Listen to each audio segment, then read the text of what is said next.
We're going to talk today about hand attacks. So we can do straight attacks, we can do round attacks, horizontal or vertical. So let's go step by step. First, the straight one. Remember, for you to punch someone, first you have to know how to close your hand. So let's go just reviewing just for a few seconds how to close the hand for a punch. As you can see, the William's arm or William's hand is on the same line, so the hand is on the same line of the forearm. He can never do this because he's going to break the wrist going down, or exactly the opposite. From here, not just he's going to break his wrist, but he's going to hit with the wrong side of the knuckles. So completely straight on top. Another one is straight in the inside, not the outside, because if you place straight the outside, you're gonna hit with the pinky one and the ring finger. So when this happens, not just they are weaker, and can you do this?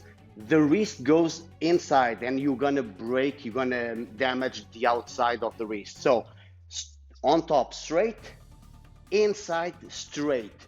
You will just hit with these two knuckles, the index and the middle finger. There, close properly.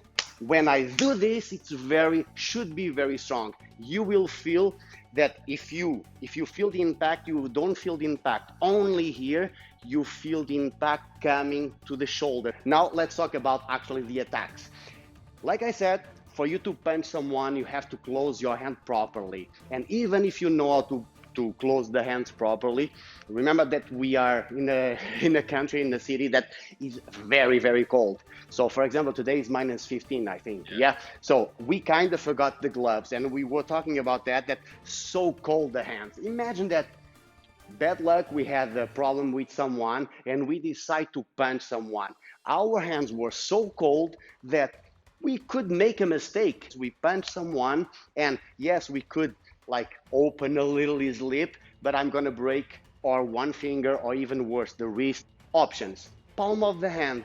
Don't think palm of the hand as the weakest family member. It's not. If you hit with palm of the hand, and when I say palm of the hand, just the I don't know if you can call this the heel of the hand. Let's imagine the heel. I just create something probably. From here, if you hit strong, look, it's exactly it's a continuous line from the arm to this heel of the hand. This is to do in one spot that we talked in the other video about vulnerable points. Mouth.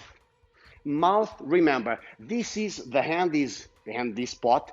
It's very wide, so it's not very precise. So don't go to the eyes. If I do this, I'm gonna hit the bone, the skull. But if you go to the mouth, any place that I'm gonna hit is gonna hurt. And not just that, if I do this and I misread the distance, I don't hit properly, I have the other fingers to go to the eyes. Remember the vulnerable points? Eyes. So I do this and I can use my fingers, but your goal when you do this is actually hitting strong to the mouth, and game over. You have more than time to run away. Now, you know how to close hand. You didn't forget the gloves, or it's summer. Okay, let's punch someone. Same movement, straight. You close your hand. There. When you close your hand, now this is the tricky part. When I'm facing you, you cannot do this when you do a straight punch. 1, 2, because even before I start the movement, you see that I'm gonna do something. Why? Because my elbow is going outside. Don't do that. From here, keep the hand completely vertical until the end, and right before you stretch, it's when you twist. 1, almost stretched, twist. So when you see from the front, my elbow is pointing always on the floor. It's 1, 2. Look, the wrong thing, twisting before. There. So first you show that you're gonna punch, then you're gonna just do like almost a hammer. Okay, no, it's this. 1. To be more powerful, let's use the twist. If you punch with the back one, in my case the right, let's twist a little the back heel just to reach further. Because look at this, can you put the hand, just open hand? So from here, if I don't move my legs, I cannot touch. See? But if I twist the back foot, I can. So means that I can actually reach further than someone that doesn't train. Nothing. A straight line twisting the back foot. If you punch a jab, so a straight punch with the front one, when you do a straight punch with the back one, we call the cross. With the front one, never twist the foot because the effect is going to be exactly the opposite. So from here, even if I don't touch, if I twist the foot, I'm actually going back. So it's exactly even worse. It's one. You will twist the chest, but never the foot. Not twisting the chest, twisting the chest. Twisting the foot, I go back. Okay? That's why the jab, so the straight punch with the front arm, it's not very powerful. We call that a worker. It's always working, working, working, working. The cross is the finisher to finish the fight. 1, 1, 1, 2. In a fight, probably you will do 70-80% of punches with the left and only the rest with the right. Okay? Remember the right, or if you are lefty, with the left, of course. It's very powerful, should be a powerful hit, so you're gonna waste a lot of energy. So careful with that. Work with the left and finish with the right. Okay? If you are right-handed. Now, we are talking about just straight punches. But if he closes himself like a boxer, if I do this, I'm gonna hit the arms. But as you can see, there's an aperture there. So why not going around? So, going there. To do this, it's a hook. And why do we call the hook? Because the arm makes a hook shape. From here, there. You will find myself talking about street hook and hook. Very similar. The difference is when you do a street hook, sometimes you're not fighting, you're just this, and you just bring the hand up and you smash face.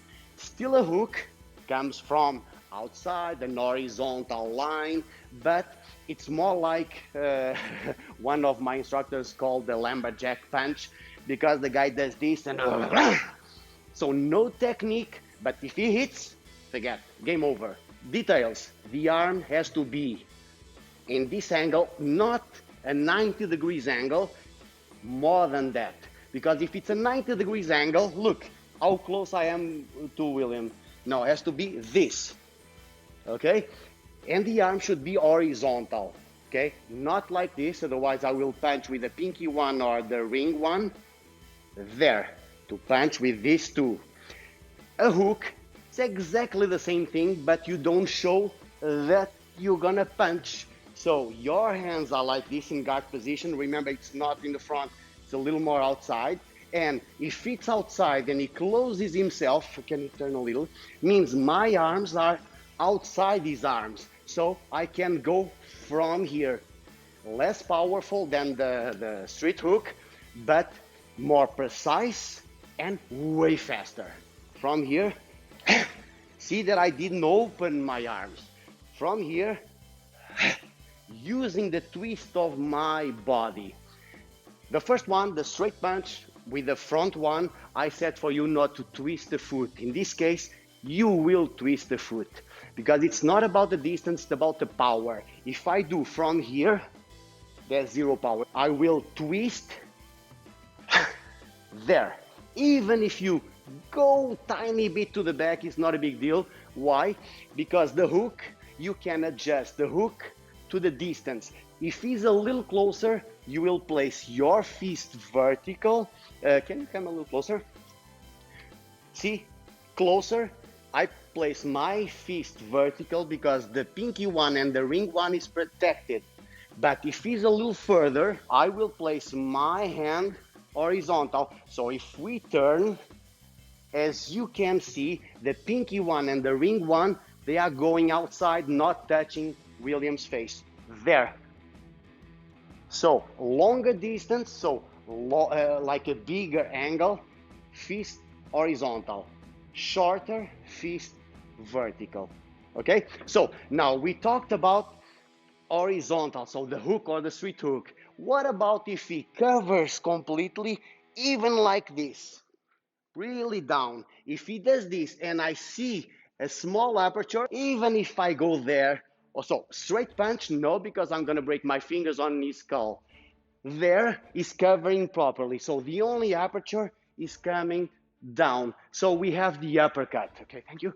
The uppercut, the angle is exactly the same angle of the hook, but coming from down. See the angle? I'm not changing the angle. And when it comes down, not 45 degrees. It's really in the middle. As you can see, just turn a little. So if I go 45 degrees, I will hit his elbow. And 100% sure I'm gonna break one finger. I will go here, there, facing palm of the hands, facing you. 1, 2. In this one, you have to do a pre-movement before the punch.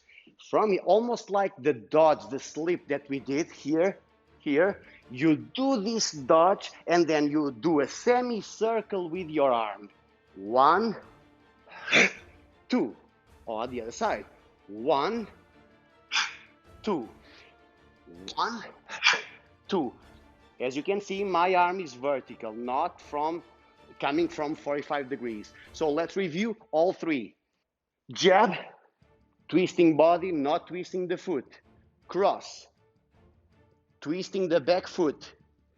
Hook. As you can see, I moved forward. There. Or if it's a little further, fist horizontal, coming from outside. Or the left. Twisting foot. Uppercut. I'm gonna ask him just to lean a little, because if he's not leaned, there's no point for me to do an uppercut. Twist body, semicircle. Twist body, semicircle. I hope this helps.